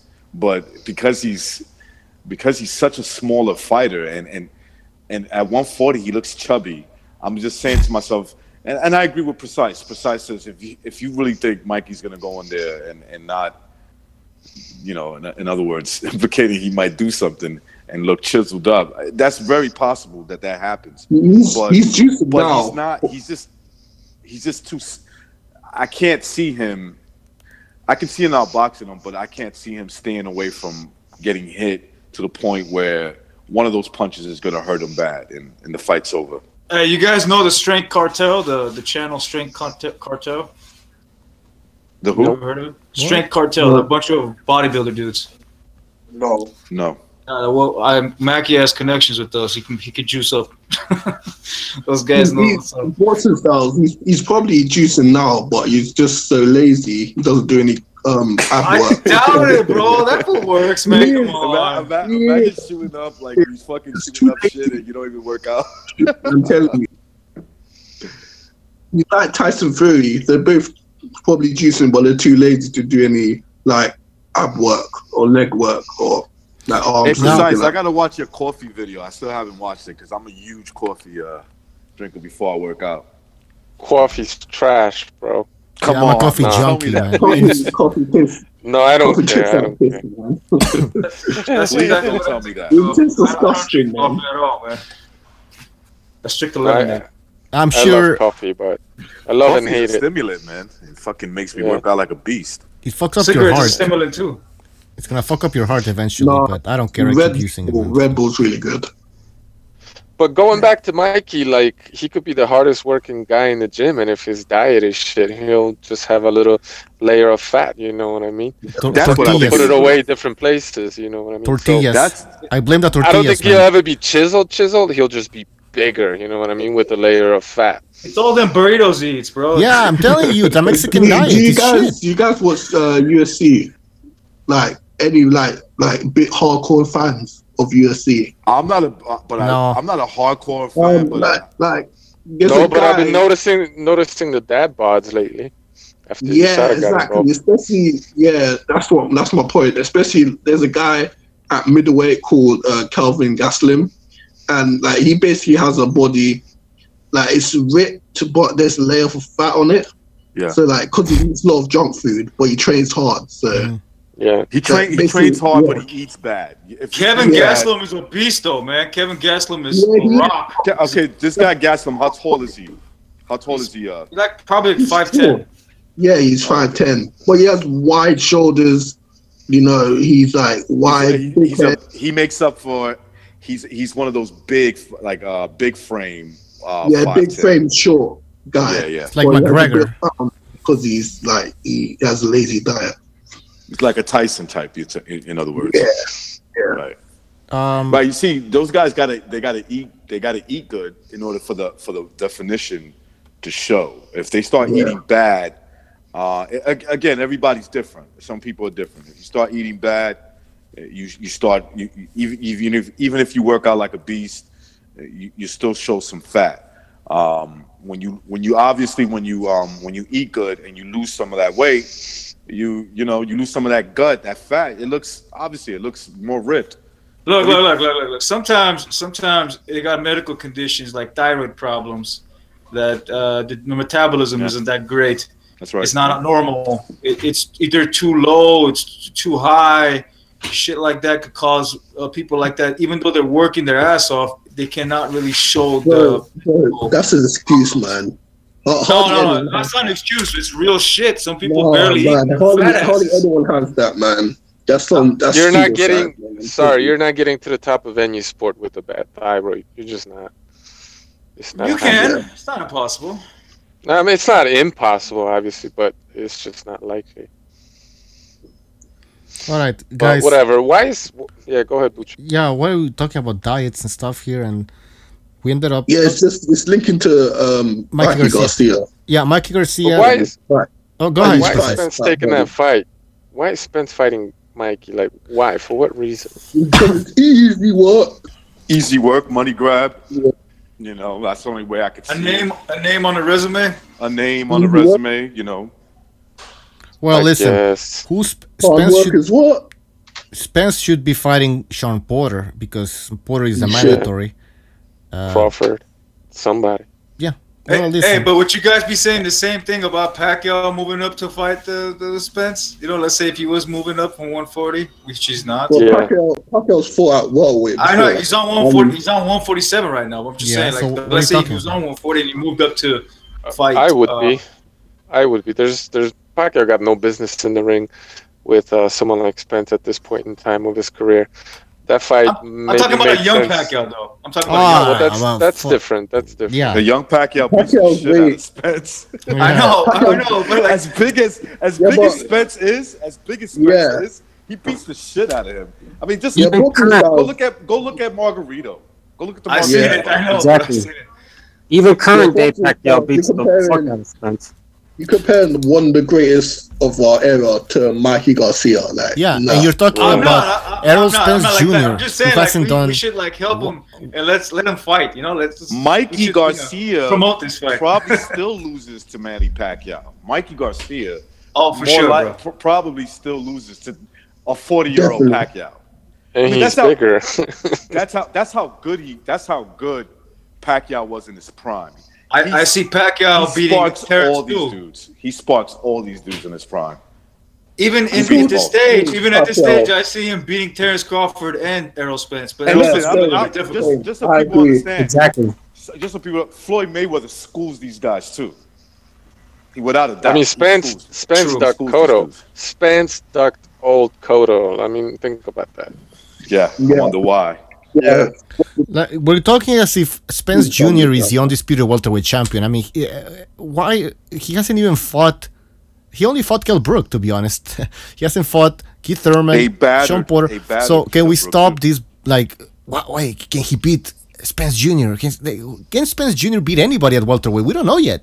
I mean, anybody. I'll tell you what the hype is. The hype is, even before the Kell Brook, it's him beating the shit out of Mayweather in the gym. That's the hype. And that's bullshit. That is such bullshit. But what I believe happened was the nut punches, and he told him to get the fuck out of my gym. That's exactly what happened. Floyd doesn't spar the way he fights. He spars completely differently than the way he fights. Yeah. So it doesn't matter. It doesn't mean anything. Yeah, he's way more active. All right, guys. Well, he's got headgear, right? He's got headgear, big gloves. Yeah. So he fights. Can we talk about another subject here? Jermell Charlo. All right, sorry. hey, let's get a prediction on Willie Monroe and Jermall Charlo. Wait, hold on. Jermall Charlo will be fighting. Apparently, it looks like he's going to be fighting Monroe Jr. Now, is that the ugly one? Which one is that? Ugly, precise. The one that dresses. I was just kidding. It was just a joke. Yeah. They're handsome young men. Very stylish. Very stylish. The real good-looking guy. Yeah. So good looking. He got robbed. They look like those two singers there in the 90s or something. The black guys that do. Milli Vanilli. Yeah. It's like, all right. Charlo. Like Jodeci. Hold on, guys. Fucking look like Jodeci, both of them. Devontae in the chat, German person says it's the uglier one. Brothers, It's the uglier one. It's the uglier one. Well, which one is that one exactly? Anyways, we're not here to talk about the good one. Boxers' looks. Jermall Charlo is fighting Monroe Jr. All right. So does Jermall Charlo has to knock out what's his name? Monroe? Yes. Because no, everybody criticizes. No. I'm holding them to the same standard. Exactly. Yes. Knock him out or your shit. Exactly. And you got to do it. And you got to do it faster than Triple G did it. Oh. No, it doesn't have to be like that. Just as long as he knocks him out. Yes. As long as he knocks him out. Let me finish. I want to get this off my chest. Let me finish. Go ahead. I'm gonna say, if he doesn't knock him out within 6 rounds, like Triple G did, right? He's a bum. Oh. Okay, he's a bum. That's too much. That's too much, bro. He has to knock him out within around the 6th area. 7th is fine. 8th is fine. If it's 10, it's bullshit. Then he's nowhere near what Triple G was. He's going 12 anyway. I was gonna say that. Charlo's not that good. And I agree with Apology. This is going 12 rounds. Oh, everybody dropped. Yeah, I agree with Apology. This fight is going 12 rounds. Maybe not. I don't know. I can't. And by the way, it's not because Charlo is a bomb that he's gonna go 12 rounds. I think he's a good fighter. But I also think that Monroe Jr. is another good fighter. I think so. It's gonna be a competitive fight, and it's gonna go 12 rounds. But it's not because Charlo's a bum. It's because Monroe Jr. is actually a decent fighter. I don't want to use that word slick, but I would have loved to see him. I would have loved to see him with David Lemieux. You know why? Because I have not seen Charlo's chin tested. Charlo's chin has to be tested to be more entertaining to watch him fight Triple G. We don't know how his chin is. It's suspect. We don't. Why would Triple G fight him? Lemieux or Charlo, or Danny Jacobs, somebody like that. He has to fight somebody with a heavy punch. Willie Monroe doesn't got a heavy punch. Well, to answer Precise's question, the WBC mandated this fight, so all of a sudden, all these Triple G haters are clinging to the authority of the WBC. The WBC mandated it. So okay. It's like, who gives a shit about the WBC? I don't give a shit. Never given a shit about any sanctioning organization. All of a sudden, Richard, what does the WBC have to do with Triple G? He has no belts. Exactly. He's ranked. Yeah, he's ranked. So what? But but the IBF said Crawford had to fight. What's the Russian's name? But whatever. Well, exactly. But when it suits them, they mention what the organizations say, the sanctioning organizations, and when it doesn't suit their agenda, they just ignore all the mandates that they make. So, anyways, I don't think that fight makes sense for Triple G unless he wants to fight Canelo, and that fight doesn't really. That's what I was telling. I think should just take it as a warm up and just knock him out and be done with it. Whereas the thing is, it's too complicated to make. This fight is complex to make because Charlo's with Showtime and Fox. Yeah, fuck him. Listen, yeah, I'm sorry, look, Charlo, if he wants to, make it easy and look, dude, you're a legend. I'm willing to fight you, and I just want to get paid good. I don't want to fuck you over with the drug testing and the judges and all that. Then fine. But if not, listen. No, bro, he's gonna act like he's the A side. Yeah, no. He's gonna act like he's the A side. So if it was, he's a future. Triple G, I'm like, hey, he's a future. You funny looking motherfucker. Go fuck yourself. I don't got time. He's gonna demand that at least 1 million, probably 1.5. I just want him to start being a little bit meaner as he's, about to retire and his skill set has dropped a little bit. These faggots, sorry, maybe I shouldn't be saying that. These weird. You can say homosexuals. Yeah, these what's my word? What's the word I want to use? These SJWs, look. You're making it worse. They stayed at 154 for a reason, okay? They're bigger men than Triple G, even when they were at 154, okay? They're just bigger men. But I was supposed to pretend because they fight at 154 that they're smaller, right? They stay there for a reason. Now they're coming up because now the man is getting old.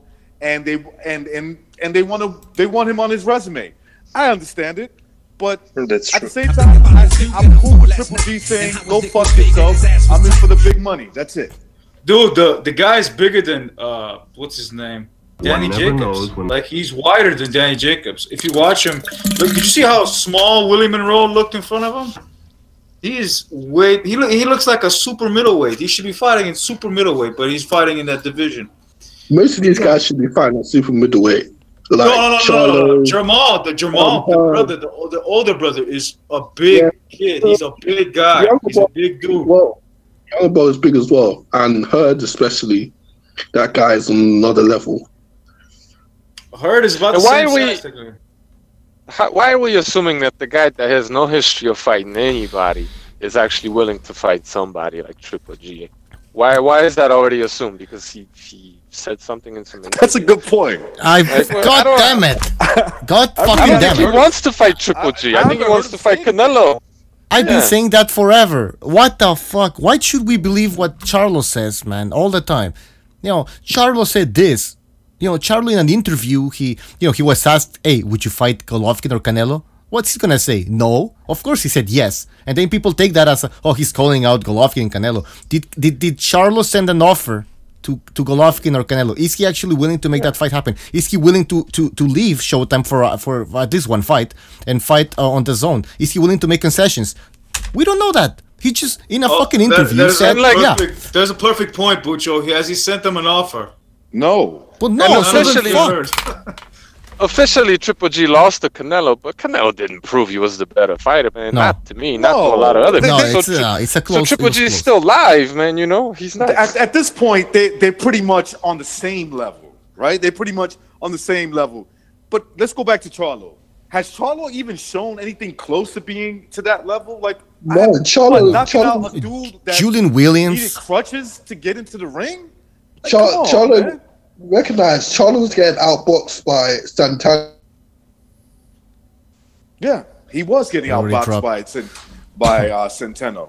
Listen. I forgot how you say his last name. Excuse me. He was getting outboxed by that kid. Did you see the size difference, though, man? The Of size, course, man. massive difference. I didn't notice Listen, it. And then the headbutt, and then he knocks him out. Like, American Charlo's a boxing, bomb, American man. boxing is hanging by a thread. You know what's that thread? It's called A-side advantage. That's it. That's all that's about. It's about fighting guys that are smaller than you with a big name. And then on top of that, having every single advantage that you can possibly have. This is what it's about. So I doubt that Charlo is going to step in the ring with Golovkin or Canelo unless it's a big cash-out fight with Canelo, right? They just say, hey, son, go in there, make it, see what can happen, because we can't pull that A-side shit with Canelo. You know what I'm saying? We just can't. We can't play the corruption game with Canelo at this point. So go in there and see what happens. You know what I'm saying? Yeah. And if he's willing to do that, he'll get a fight. But American boxing is basically, look, the biggest American star is Canelo. He's not American. You know what I'm saying? So he's the biggest American star, and it's hanging by a thread. And I haven't seen no one yet step up. Yeah, there are good fighters out there, but nobody cares about them, right? Nobody cared about Timothy Bradley. Nobody cared about Andrew Ward. maybe a couple other fighters that just that slipped my mind for right now. But you don't care about those fighters, so. Now, let me say something. Let me say something here. There's a lot of people who question, who bring up this scenario, basically. You know, when we were talking about Canelo joining the zone and getting paid millions of dollars, they were saying, well, you know, what if Canelo loses this fight? Loses one fight. I mean, what would happen? And what would happen if he loses to Charlo? And what would happen? What would happen with Canelo and Golovkin? But what would happen if Charlo loses?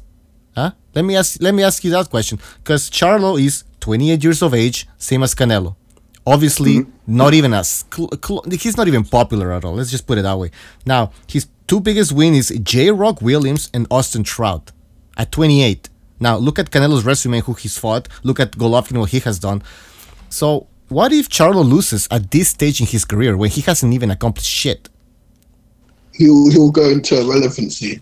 Yeah, that's basically it. So- he'll go to No. that. So, hold on. Depends on how he loses. Depends on how he loses. Okay, fair enough. But let me say, okay, so if Charlo loses this fight, loses a fight, what's like his career? Where's he gonna go then? You know, so is he afraid of losing?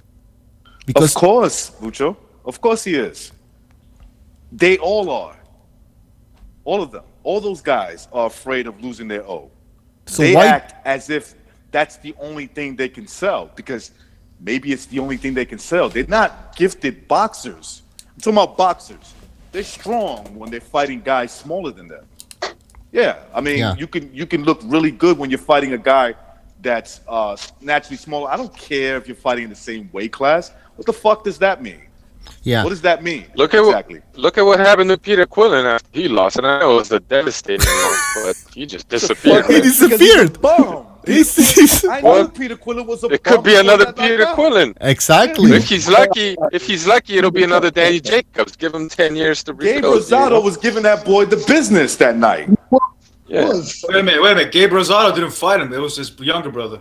No, he fought Jermal. No, it was No. Gabe. Oh, he fought No, him. Jermal. no. No, it was Jermal. No, No, Rosado Quillen. Rosado Quillen. Quillen. Ah. Rosado was schooling him. Was beating Rosado him won up. that fight, man. He was Yeah. winning the fight. He was I winning didn't the see that fight. fight. I've seen like bits and pieces of that shit. I haven't really seen the whole And I they thing. watch fucking it, stopped watch the it, fight man. because they knew they had a feeling Quillen's about to go.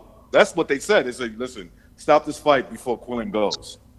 Yeah. Oh yeah. But PBC. It was one of those PBC stoppages that was happening constantly. Of course, yeah. If Gabe had- Anyways, if it Gabe don't even matter though, because I mean the guy just stepped into the division. He just stepped into division, and they're saying he's ducking. Triple G's ducking him. How the hell is the guy ducking him when Triple G's trying to make a fight with Canelo twice? Yeah. And he fought Vanya just for safety reasons, because you know what happened. And now he's calling off the whole year. He's not going to fight anybody for the whole year. How are you going to call the guy a ducker when he hasn't even fucking called out anybody for the next year? Like, he hasn't said anything about who's going to fight next year. It's ridiculous. These guys are such haters. It's through the fucking roof, man. If he doesn't call Charlo after Willie Monroe gets knocked the fuck out, let's say, by Charlo in like 5 rounds or 6 rounds or 8 rounds, then I'll say he's ducking him. Like, he is a real good competition. People want to see this. I'll say, but that hasn't happened yet. You're making assumptions off the top of your head. These guys ducking him. You just hate the motherfucker. Just say it as you see it. Was Golovkin the reigning champion? Did he actually lose to Canelo? A lot of people think that Golovkin won the second fight, so he's still in the game. Now, what some people want to paint this situation, this scenario is that it's like, well, Golovkin, he lost. He had a draw. He lost. And so basically he is now like back on the drawing board, which is completely ridiculous. I mean, this guy still, he deserves a rematch against Canelo, I would say. And he's still, in my opinion, a champion, basically. He should be regarded highly. So Charlo, who hasn't done shit at middleweight, shouldn't be acting like the fucking A-side, all right? And it's not Golovkin. Golovkin is not the one that has to go to Showtime, okay? That's ridiculous, man. Of course not. Listen, I want to like these guys. I want to be like, I want to see their fights. In other words, right? Not that I'm cheering for them and like these fucking maniacs on YouTube that, you know, they swear they're like, you know, they're best friends with these people. But anyway, I want to watch their fights. I want to be able to, you know, have something to look forward to. But Charlo hasn't done jack shit. Okay, his 2 best wins against J-Rock, he was getting outboxed. Trout. Trout was outboxing him in a lot of those rounds. Okay, and he hasn't proven anything. He's fought guys that are overmatched. You can see that at middleweight, he's still the bigger guy. He moved up in weight. He's cutting less weight. He's not moving up in weight. Please, man. The guy's just cutting less weight. That's all he's doing. Exactly. Listen, if he beats a guy like Jacob Lemieux, then I'll say, yeah, give him a shot. But he hasn't beat anyone established. Exactly, Apology. If he goes in there and even beats Lemieux, knocks him out, like I said, I'm gonna hold him to a standard. Yeah. Beat the. I was over exaggerating, but beat the shit out of Willie Monroe, who's not the same fighter that fought Triple G. Okay, he wasn't there. He's not. He's a little bit older. Beat him up, knock him out, make a statement. If you can't get the Triple G fight, try to push for Lemieux or who's the other guy we just mentioned? Get Billy Joe. Billy Joe, yeah. Or Jacobs. Jacobs. Could face off with Charlo. You guys remember that Charlo was shook? Yes, I remember. Yeah. I wouldn't say he was shook to the point where it's like, oh my God. Look, he calmed he put it this way. He calmed the fuck down, right? It's like when a man goes up to your face and says, calm the fuck down before we start fighting. And he did. He calmed down. Yeah. No, I just checked the record of Gabe Rosado. It's actually Jermel, not Jamal. Not the older brother. Jermel. The older brother is. I was better. Fight. Dude was talking about Quillen. Yeah, I know. I'm just saying you guys said it was Jermel, right? Not Jamal. I mean, you said Jamal, not Jermel, but it's actually Jamal, not Jermel. Man, these names, man. Can you just name No. The older brother is considerably way better than the fucking. Jermal is the big one. Jermal is 160. Different name solves this problem.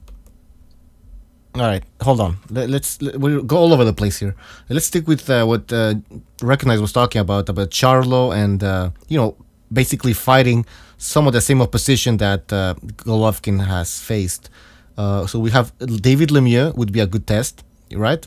Let's see how Charlo does against Lemieux. Billy Monroe Jr., he's fighting him, so that's a very good start. Who else is there? Jacobs. I really want to see that Oh, fuck yeah. That fight would be great, man. See, that's the thing. I would love to see that fight. Yeah. I give him a great chance to beat Jacobs. But you know what? Honestly, I thought that Jacobs would actually get knocked the fuck out by what's his name, Charlo.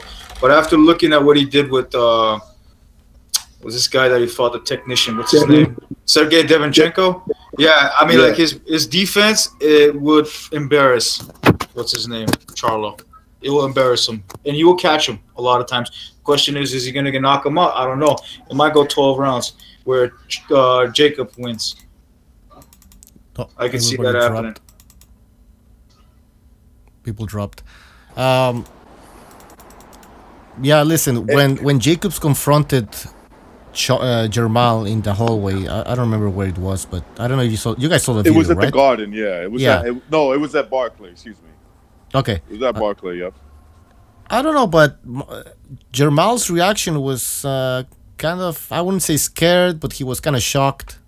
And Jermal hasn't called out Jacobs ever since, you know. So now he's just clinging to the fact that Golovkin or Abel Sanchez said that Jermal is not on the radar. Now he's clinging to that statement and going like, well, he's docking me. When it's obvious that Jermal hasn't made any real effort in order to fight a legitimate middleweight. He's just waiting for that. He's sitting by and waiting for that Canelo fight. That's my opinion. The fact that he hasn't called Jacobs after that confrontation is the fact that he got scared when they actually met each other. There was fear in his eyes. Because he met a grown man. He met a grown man with about the same size, who let him know you don't scare me, you know. And guys like that, they get intimidated. Exactly. That's exactly what happened. Some people are saying he didn't get scared, but that fool got scared. And that when they met each other, I rewatched that like 3 times. I saw fear in that fool, bro. Like he didn't want to react. He didn't want to do anything. He just, all that loud mouthing is just stopped all of a sudden. He just muted. I guess he was trying to concentrate, but no, that wasn't what it is. Because if it was the case, then he would have still called him out by now. All right. So I'm looking what I wrote here. Charlo fighting these other opponents that he hasn't done yet. Bill Joe Saunders, David Lemieux, Jacobs. Do you guys think that Charlo's just waiting around for that Canelo fight? That's what the feeling that I'm getting. Yeah, of course, man. They It don't sure want to looks lose. like. They don't want to take their chance and lose to somebody for less money. You know, somebody who's a viable threat, and in certain cases could be even more of a threat. And they don't want to lose to those guys. You know what? My problem is if the situation was a bit different. And what I mean by that is that if it was really the case with Golovkin now that he was doing, like some guys are saying that he's doing exactly the same thing he was accusing the others of doing on his way up, and that means Martinez, Felix Sturm, and the others that would not, they didn't want to give him fight. But I think the situation with him is very different. It's not that like he don't want to give a fight to the new guys, but the problem is those guys were already around his weight. Like Recognized was saying, they were just hanging at 154, waiting for him to get older and to look human. So the thing is, bro, they hear Abel Sanchez, they hear Tom Lawford, and they think that's Triple G. They think that's what Triple G wants. You have no idea. Yeah, let me finish. Go ahead. Let me finish.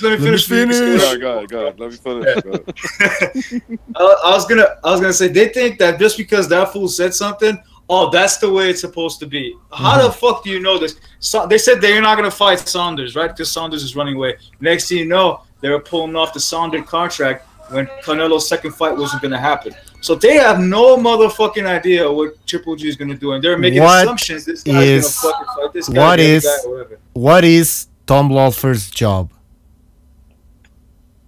To make Triple G the best offer that he can possibly make. That's his job. Okay, there it is. There it is for all you retards who don't understand what the hell how boxing works here, basically. And, tell me how Charlo at this point is the best option for him. It's a good. Don't get me wrong. It's a good fight. I think at this point, it's a more interesting fight. Yeah. Okay. But let me ask you this. This is what I wanted to ask. What if Triple G won that fight against Canelo? Would Charlo be interested in fighting him now? No, he moved back down to 154. Yeah. And by the way, what does this tell you about Charlo's management? You know, he's 28, has like 2 names on his record, if you even want to count J-Rock. You know, that's for you. How can I put this? Fanboys, promotional fanboys. What does this tell about Charlo's management? He's 28, all right? So just let that sink in, all right, guys? All right. Anything else, guys? I just wanted to say that. I just wanted to say that it's bullshit to say that Triple G didn't give a chance to a young guy. I mean, he just fought Canelo twice in 2 very difficult fights. Like, that's just asinine. Name me somebody that Martinez fought at the age of, how old is Triple G? 36? That was like Canelo on that level, right? It didn't happen. So he did just give a chance to somebody, and while he was waiting for his chance, he was fighting the best guys available, and these other guys that supposedly want a chance, they're not doing that. So fuck all that, man. It's not the same situation. It's true. Listen, there's so many options. Like, when Golovkin was champion, there were only so many names, and first of all, Cotto was avoiding him. Before that, Sergio Martinez didn't want to fight Golovkin. And that was pretty much some of the big names that were in the division. Now, and let's not forget that Canelo was hesitant in the beginning as well. As well, yeah. I forgot to mention, Canelo, they pushed that fight like, what, 2 years? You know, after, when they could have made that? At least a year. At least it was 1 year. At least a year. All right. Now we have a pretty good middleweight division where Charlo has so many options. So many options that, you know, so many names that he can choose from. And he's not even doing that. So that's even worse than whatever Golovkin did. And you haters think that Golovkin did, you know, he was fighting this guy, he was fighting that guy. Well, listen, Charlo is in a division full of names. This is unacceptable, all right? The funny thing is, if he fights Demetrius Andrade, are they going to call him a ducker again? If he fights someone like maybe Danny Jacobs a second time, is they going to call him a ducker again? I mean, come on, bro. Like, get real. Those guys have titles. What does Charlo have? Nothing. Well, he Not was even a draw. All right, Charlo, he was a former belt holder at 154. Never fought Lara because Lara was a friend of his or some bullshit story. You know, I hate those things.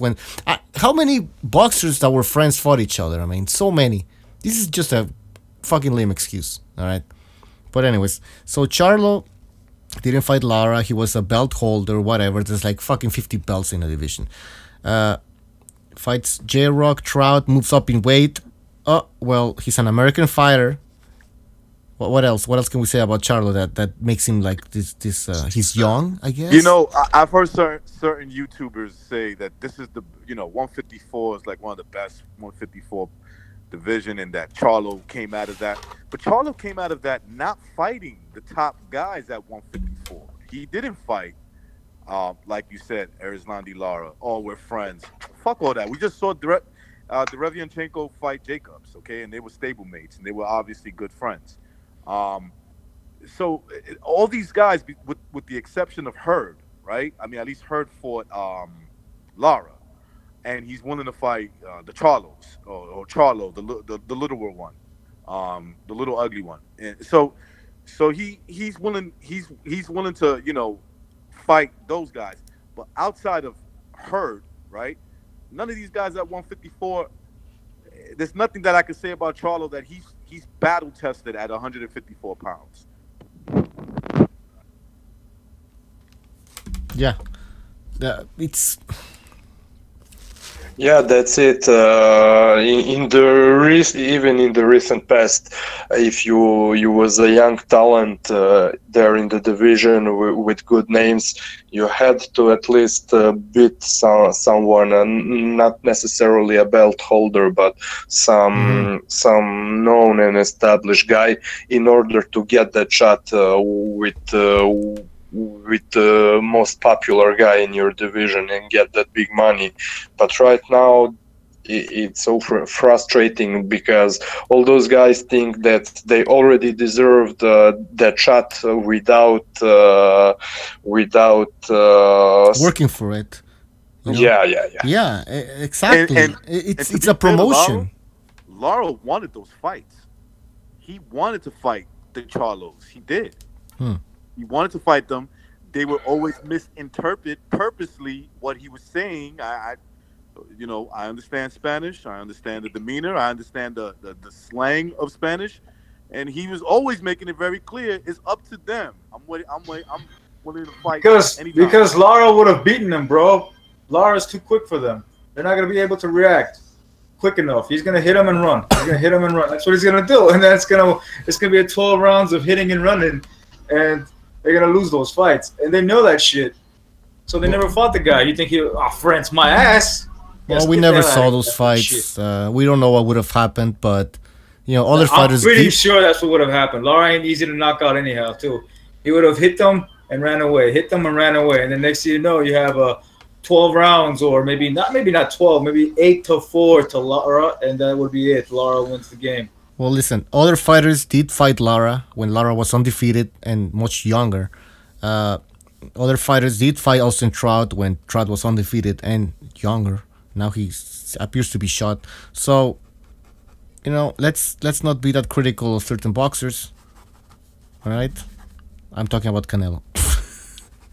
I mean, at least, yeah, you could say he had a tough fight against Trout. It was some people say Trout won that fight. I don't think he did. Some say he lost against Lara. So they don't want to give Canelo any credit, but at least he fucking fought them, for God's sake. He fought them. Listen, when they were young, and Canelo on his way up to score victory over Triple G was a battle-tested fighter. This is a guy who has a pretty good. It's really good. Okay, he fought Triple G twice, regardless of what you think of the outcome. He fought him twice, regardless of how maybe there was some A-side bullshit, and I agree with that. But he fought him, and he fought Lara, who's a difficult style to fight against. He fought Trout, like you said, when he was undefeated. Just came off of beating Miguel Cotto. His resume is not bad at all. No, not at all, man. Not at all. And that's why he's a good fighter. That's why he's a very good fighter, one of the best fighters today. He improved because he was in tough fights. Some were tough. He fought some tough opposition. Whether he won all of those fights or not, and we can debate that, but at least he faced them. Look at Charlo. What the hell has this guy done? The simple eye test is all these people have, as a basis of, based on the eye test, he's gonna beat Golovkin, or based on the eye test, Canelo's is docking Charlo. I mean, come on, the simple eye test is not enough. Eye test don't mean shit because he hasn't been hit with anybody that has some power behind his punches. He's never been hit by anybody like what Trout had power, like serious fucking power. Nobody. He's never faced anybody like that.